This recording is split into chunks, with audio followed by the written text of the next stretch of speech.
그 한창수 목사님의 고난 극복이란 책을 보면 금의 순도를 통해서 고난에 대해 설명합니다. 이 책의 내용입니다.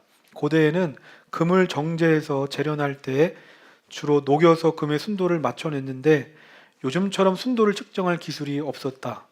그래서 당시 금 재련사들이 사용하는 금의 순도를 감별하는 방법이 있다. 그것은 녹은 금에 자기 얼굴을 비춰보아 자신의 얼굴이 선명하게 보일 때까지 녹여내는 것이다. 선명하게 잘 보이면 순금이고 흐리게 보이거나 안 보이면 불순물이 많이 섞인 것으로 판단한 것이다. 하나님의 용광로인 고난은 그 속에 우리를 넣어서 하나님의 얼굴이 비칠 때까지 우리를 녹이시고 태우시고 낮추신다. 고난이란 연단을 통해 찌꺼기는 없애고 깎을 것은 깎고 버릴 것은 버리도록 하신 후에 하나님께서 자신의 형상을 그 인격에서 찾으신다. 결국 우리의 고난은 하나님께서 자신을 드러내시는 거울과 같다. 세상 사람들에게 고난은 고난 자체에 몰입하여 삶의 질고와 어두움이 상흔으로 남지만 그리스도인의 고난은 그 고난을 통해 순결해지고 순도가 높아지며 하나님의 얼굴이 드러나게 된다.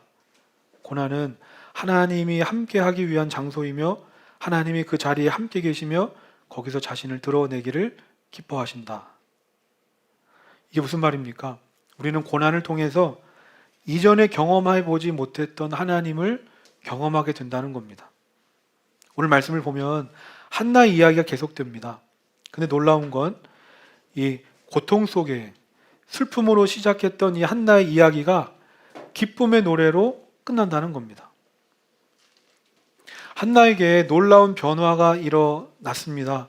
이전까지는 힘이 없고 연약하여 아무것도 하지 못한 채 무기력하고 또 두려움 속에 살아가던 한나가 이제는 누구보다 힘있고 활력 있는 존재로 바뀌었습니다. 아니 그러면 어떻게 한나가 바뀔 수 있었을까?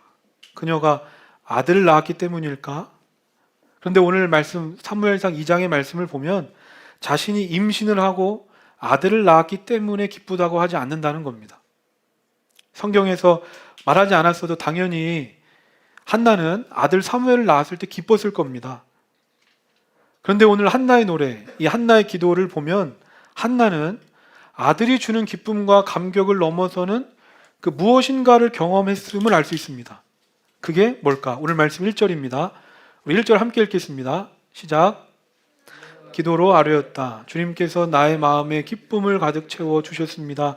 이제 나는 주님 앞에서 얼굴을 들 수 있습니다. 원수들 앞에서도 자랑스럽습니다. 주님께서 나를 구하셨으므로 내 기쁨이 큽니다. 오늘 사무엘상 2장은 이제 한나가 사무엘 하나님께 바치고 나서 드리는 기도고 노래입니다. 그런데 이 한나의 첫 고백이 뭡니까? 주님께서 나의 마음에 기쁨을 가득 채워주셨습니다. 주님께서 나의 마음을 기쁘게 해주셨습니다. 아니 어떻게 얻은 아들입니까? 모멸과 조롱과 수치 속에서 간신히 얻은 아들이 사무엘이었습니다. 그런데 그 아들을 성전에 두고 집으로 돌아가는 길이었습니다. 이때 한나의 마음이 어땠을까? 당연히 어머니로서 가슴 아프지 않았겠습니까? 근데 신기하게도 한나는 슬픔의 노래가 아니라 기쁨의 노래를 부른다. 왜 그랬을까? 한나는 사무엘을 출산하고 서원한 대로 자기 아들을 하나님께 바치는 이 모든 과정을 통해서 하나님이 진정 어떤 분이신지를 깨달았기 때문입니다. 자신에게 찾아온 고난을 통해서 하나님을 만나게 됐다. 모두가 끝났다라고 생각했습니다. 남편 엘가나도 아이를 갖지 못하고 낙심하고 있는 한나에게 이렇게 말했습니다. 나에게는 10아들 부럽지 않소. 당신 하나만 있어도 충분하오. 겉으로는 한나를 위로하고 있는 것처럼 보이지만 속뜻은 뭡니까? 우리도 할 만큼 다 했으니까 근데 아예 안 생기지 않으니 포기하자는 거 아닙니까? 아무리 노력하고 수고해도 도저히 바뀔 것 같지 않은 현실, 이것이 나의 운명이라고 말한 이 세상 속에서 한나는 하나님이 개입하시면 이러한 현실도 운명도 바뀔 수 있음을 경험한 겁니다. 많은 사람들이 하나님을 간접적으로 경험하면서 하나님은 이런 분이실 거야 상상합니다. 어떻게 하나님을 상상합니까?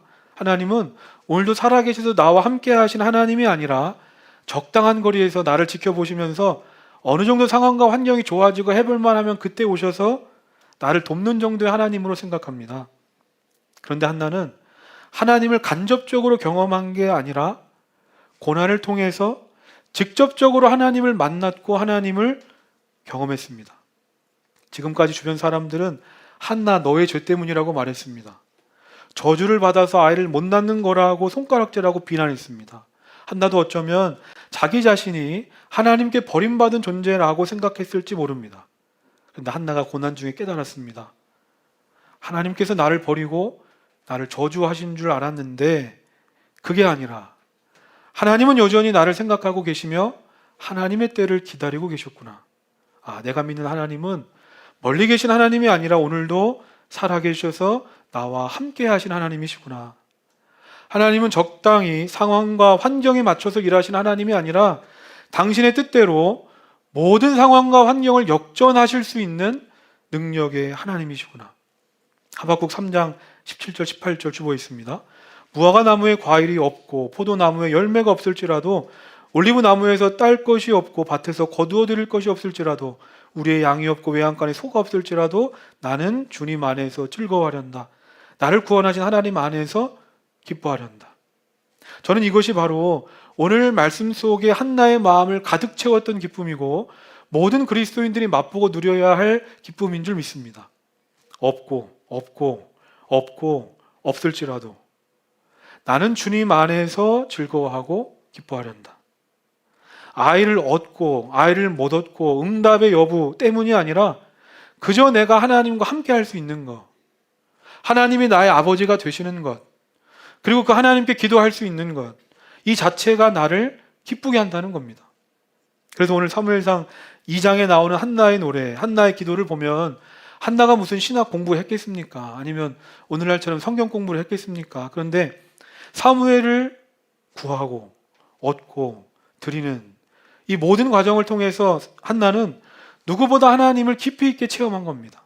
오늘 말씀 2절 3절 우리 함께 읽겠습니다. 주님과 같으신 분은 없습니다. 주님처럼 거룩하신 분은 없습니다. 우리 하나님 같은 반석은 없습니다. 너희는 교만한 말을 늘어놓지 말아라. 오만한 말을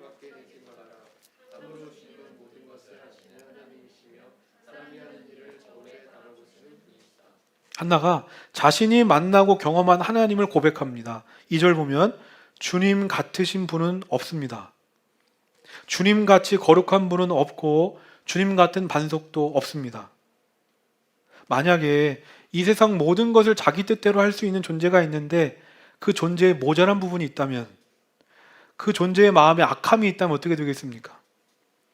그런데 이 세상의 모든 것을 자기의 뜻대로 하실 수 있는 하나님은 거룩하셔서, 즉 선하시고 인자하셔서 조금의 모자람도 없고 악함도 없으시다는 겁니다. 또한 하나님은 반석이시다. 반석이 뭡니까? 성경에서 반석은 흔들리지 않는 것, 변함없음, 한결같음을 상징합니다. 그래서 마태복음 7장의 말씀을 보면 집을 짓는데 반석 위에 지은 집이 있고 모래 위에 지은 집이 있다고 말합니다. 그렇다면 우리는 이 집을 어디 위에 져야 하겠습니까? 반석 위에 지어야 합니다. 그러면 왜 반석 위에 지어야 하는가? 반석 위에 집을 짓는다고 해서 홍수나 바람이 피해가지 않습니다. 반석 위에 지어도 모래 위에 지어도 홍수와 바람은 똑같이 찾아옵니다. 그런데 반석 위에 지은 집은 홍수가 몰아치고 바람이 닥쳐와도 버티고 견디고 이깁니다. 한나가 고백합니다. 내가 믿는 하나님은 이와 같으신 분이다. 하나님은 거룩하시고 완전하시며 영원히 흔들리지 않고 변하지 않으시는 하나님이 되신다. 한나가 고난 중에 바로 이 하나님을 경험한 겁니다. 만약에 한나처럼 정말 이 하나님이 오늘 나의 하나님으로 믿어지고 고백되어진다면 어떻게 되겠습니까? 아무리 내 인생 속에 거센 폭풍이 몰아치어 온다 할지라도 우린 두려울 게 없고 염려할 게 없는 겁니다. 그렇다면 오늘 나에게 하나님은 어떤 분이십니까? 정말 하나님 같은 분 없습니까? 정말 하나님이 나의 반석이 되십니까? 그렇다면 그 반석 위에 내 인생의 집을 짓고 계십니까?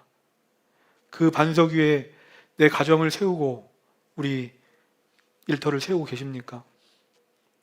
이와 같이 정말 하나님이 어떤 분이신지를 알게 되니까 3절 보면 한나가 고백하는 겁니다. 결코 이 하나님 앞에서는 교만한 말 할 수 없었고 오만한 말 할 수 없습니다.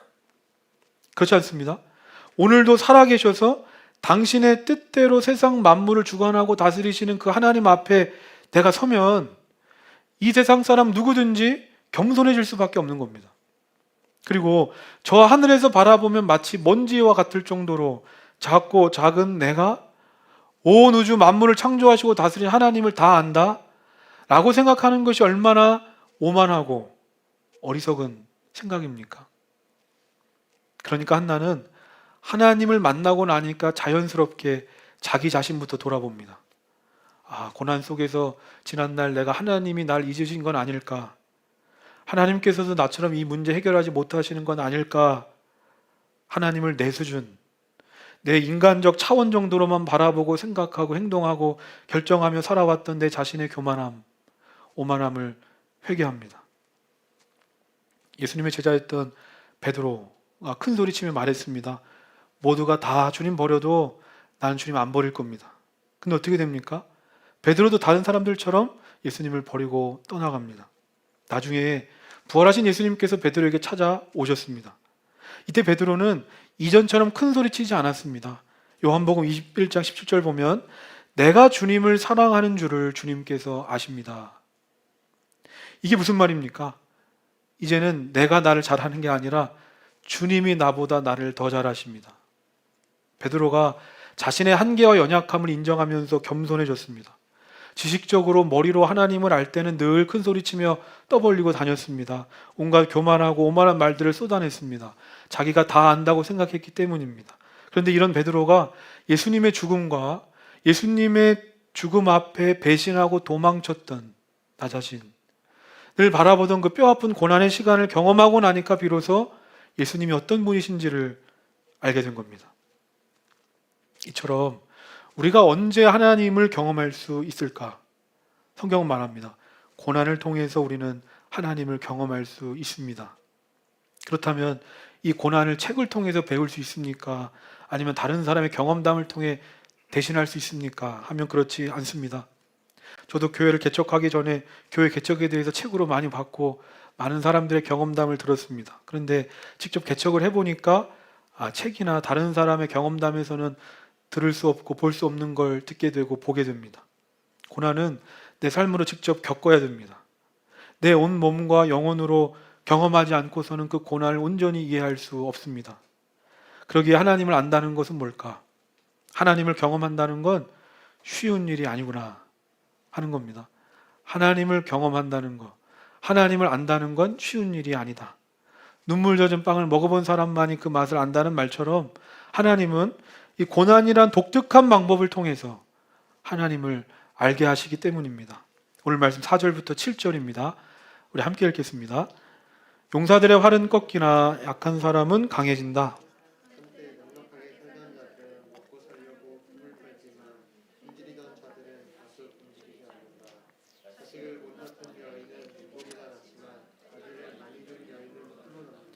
주님은 사람을 죽이기도 하시고 살리기도 하시며 스올로 내려가게도 하시고 거기에서 다시 돌아오게도 하신다. 주님은 사람을 가난하게도 하시고 부유하게도 하시고 낮추기도 하시고 높이기도 하신다. 하나님은 이 말씀을 보면 용사의 활을 꺾으시며 약한 사람을 강하게 하십니다. 넉넉하게 살던 자들을 가난하게 하시고 굶주리던 자들을 풍족하게 하십니다. 아이를 낳지 못하던 여인에게 많은 자녀를 주시기도 하고 아들을 많이 낳은 여인을 홀로 두게도 하십니다. 하나님은 죽은 자를 살리기도 하시고 고통 가운데 있는 자를 건지기도 하십니다.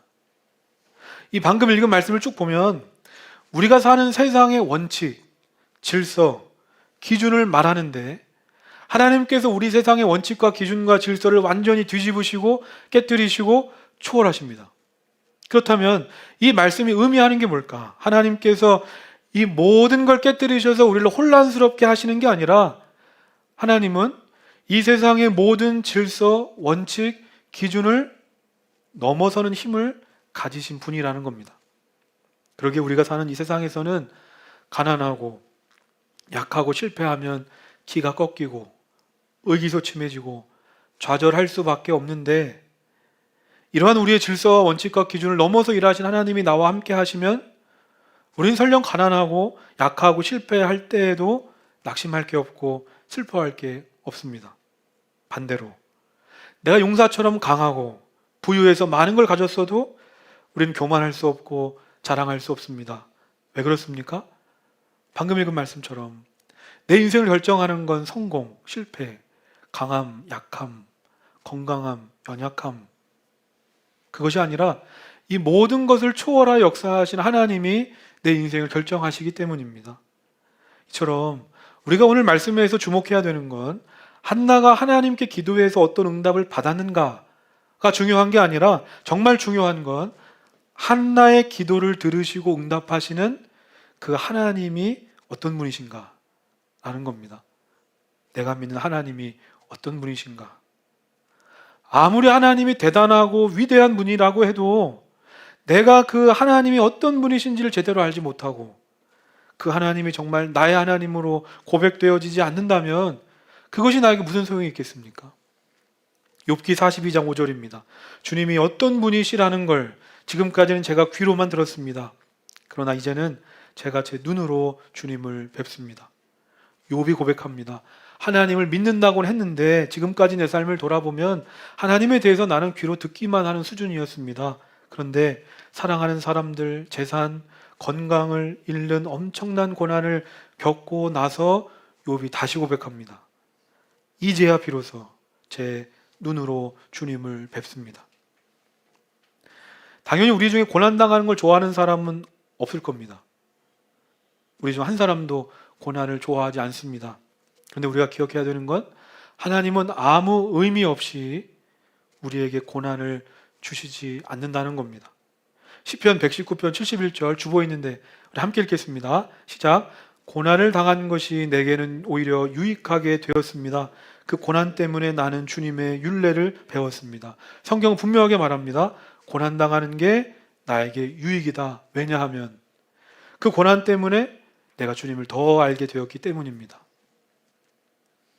오랜 기간 신앙생활을 해왔지만 여전히 귀로 듣기만 하는 신앙생활하며 살아가는 성도들이 많습니다. 어쩌면 거기서 내 신앙생활이 끝날 수도 있습니다. 하나님은 사랑의 하나님이다. 은혜의 하나님이다. 능력의 하나님이시다 말은 하지만 실제 내 삶에 그것이 믿어지지 않고 느껴지지 않는다면 그것이 얼마나 안타까운 일일까. 예배하고 기도해도 하나님이 전혀 느껴지지 않는다면 그런 신앙생활에 무슨 활력이 있고 무슨 기쁨이 있겠습니까? 시편 23편은 다윗의 고백입니다. 다윗의 고백이 어떻게 시작됩니까? 여호와는 나의 목자시니 내게 부족함이 없습니다. 그리고 시편 23편 4절입니다. 내가 비록 죽음의 그늘 골짜기로 다닐지라도 주님께서 나와 함께 계시고 주님의 막대기와 지팡이로 나를 보살펴 주시니 내게는 두려움이 없습니다. 다윗이 고백하는 겁니다. 다윗이 나와 함께 하신 하나님, 막대기와 지팡이로 나를 보살펴 주신 하나님을 고백합니다. 그런데 이 고백 앞에는 다윗에게 이 고백 앞에 다른 시간이 있었다는 겁니다. 방금 읽은 말씀처럼 죽음의 그늘 골짜기의 시간. 이 고백을 하기 전에 다윗에게는 죽음의 그늘 골짜기를 지나는 고난의 시간이 있었다는 겁니다. 다윗이 그냥 어느 날 하나님을 만나고 경험한 게 아니라 그의 인생에 정말 쓰디쓴 고통의 시간을 겪고 나서 하나님을 경험한 거구나. 실제로 지금 우리 가족 중에 큰 병 중에 있는 가족이 있다면, 실제로 지금 내가 하는 일과 사업에 큰 어려움이 찾아왔다면, 실제로 내가 열심히 준비했던 시험과 취직에 실패했다면 그때 교회 나와 예배하는 그 예배는 평상시랑 다를 겁니다. 다른 거 다 보이지 않고 오로지 하나님께만 집중하게 되고 어떻게든 하나님을 만나려고 할 겁니다. 왜 그렇습니까? 하나님의 도우심이 필요하기 때문입니다. 기도도 마찬가지 아닙니까? 평상시에 기도할 때는 그냥 습관적으로 할 기도만 하면 끝납니다. 그래서 조금만 기도하면 기도할 것 없어서 기도가 금방 끝납니다. 그런데 큰 어려움과 문제를 만났을 때 드리는 기도는 어떻습니까? 평상시랑은 다릅니다. 한나가 그랬던 것처럼 통곡하며 얼마나 간절하게 하나님을 찾고 부르짖어 기도하는지 모릅니다. 그런데 놀라운 건 내가 이토록 하나님 앞에 나와 간절하게 부르짖어 기도하면 하나님께서도 나에게 더 가까이 찾아오셔서 나를 만나 주신다는 겁니다. 우리 교회는 21일 동안 지금 21가지의 신앙적 주제를 가지고 함께 기도하고 있습니다. 근데 이제 기도를 쭉 하면서 느끼는 게, 참, 우리 교회가 보통 교회가 아니다라는 걸 느낍니다. 저만 그렇습니까? 예, 참, 기도문들이 참 하루하루 올라오는 것들이 참 은혜가 되는 기도문을 우리 함께 기도하고 있는데, 제가 이름을 밝히지 않겠지만, 그 주중에 이제 고난이라는 주제를 가지고 그 기도문을 올리는 날이 있었는데, 제가 그 기도문을 딱 보는 순간, 이거는 이번 주 설교 때 쓰면 딱이다 하는 생각을 해서 그 기도문 중에 일부를 인용하려고 합니다. 하나님, 우리에게 허락하신 고난을 통해서 하나님에 대한 신뢰와 사랑을 배우게 하심에 감사합니다. 가끔 나로서는 이해할 수 없는 큰 고난으로 하나님을 원망하고 내 인생에 하나님의 손길이 없다고 생각할 때가 있었습니다. 하지만 돌아봤을 때 고난 가운데 하나님이 나와 가장 가까이 하셨고 나를 이끌고 계심을 다시 한번 발견합니다. 나는 하나님을 잊었어도 여전히 나를 잊지 않으시는 하나님, 그 은혜와 사랑을 다시 한번 깨닫습니다. 제가 왜 이 기도문 인용했는지 아시겠습니까? 이 기도문의 고백처럼 신기하게도 우리는 고난 가운데 나와 가장 가까이 계신 하나님을 만나게 되고 나를 향한 변함없는 하나님의 은혜와 사랑을 깨닫기 때문입니다. 말씀을 정리하면서 그 선한목자교회 김다위 목사님의 섭리하심이란 책에 나오는 이 목사님의 간증을 소개하려고 합니다. 간증입니다. 어느 날 가슴 통증이 느껴지고 숨이 가빠지면서 숨을 제대로 쉴 수가 없었다. 동네 의원에 갔더니 의사 선생님이 얼른 큰 병원에 가서 정밀 진단을 받고 치료를 받아야 한다고 하셨다. 결국 병원에 입원하게 되었다. 폐기능 검사 결과 숨을 절반밖에 쉬지 못하는 상황이었다. 병실에 누워 팔에 여러 바늘이 꽂히고 산소 치료제를 쓰고 누워 있을 때 사람이 이렇게 죽을 수도 있겠구나 싶었다.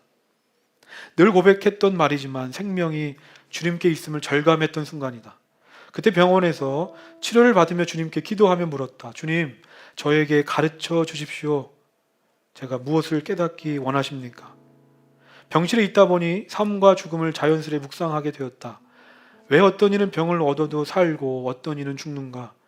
왜 하나님은 어떤 이는 건져주시고 어떤 이는 죽게 하시는가? 사는 것만이 섭리고 죽는 것은 섭리가 아닌가? 동시에 사람은 그저 호흡을 제대로 하지 못하면 죽을 수밖에 없는 미약한 존재임을 다시금 깨달았다.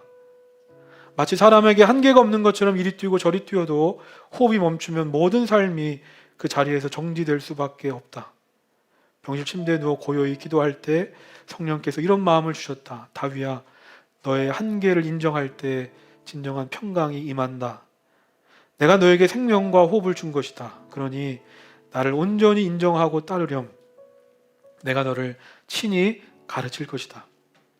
병실에서 보낸 3박 4일의 시간 동안 삶과 죽음 속에 숨겨진 하나님의 섭리를 느끼고 돌아왔다. 이 시간은 나의 인생에 섭리하신 하나님의 손을 붙잡고 다시 주님과의 비범한 여정을 시작하는 계기가 되었다. 목사님은 말합니다.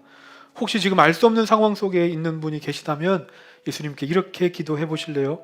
예수님, 제 마음을 드립니다. 저에게 가르쳐 주십시오. 제가 무엇을 깨닫기를 원하십니까? 제가 성도님들과 나누고 싶은 것도 목사님의 마지막 질문입니다. 저에게 가르쳐 주십시오. 제가 무엇을 깨닫기를 원하십니까? 내가 비록 지금 고난 속에 있을지라도 그 고난 속에 나를 향한 하나님의 계획을 볼 수 있다면, 내가 지금 무슨 일을 하든지 그 일을 통해서 하나님을 경험할 수 있다면 그 고난이, 그 일이 축복으로 바뀌는 겁니다. 고난이 하루라도 빨리 지나가는 것보다 더 중요한 건 이 고난을 통해서 내가 하나님이 어떤 분이신지를 경험하는 겁니다. 지금 고난 가운데 있는 분 계십니까? 단순히 나를 힘들게 하고 고통스럽게 하는 그 고난에만 빠져 있어서는 안 됩니다. 우리는 고난을 통해서 나로 하여금 하나님이 누구신지 더 깊게 알게 하시려는 하나님의 뜻을 놓쳐서는 안 되는 겁니다. 한나가 그랬던 것처럼 고난을 통해 정말 내가 믿는 하나님이 어떤 분이신지 알게 되고 고난보다 더 크신 하나님을 경험하게 되는 순간 이후로는 우리 인생 가운데 어떤 고난이 찾아와도 우리는 능히 버티고 견디고 이겨내게 될 줄로 믿습니다. 오늘 말씀을 기억하면서 우리 함께 찬양하겠습니다.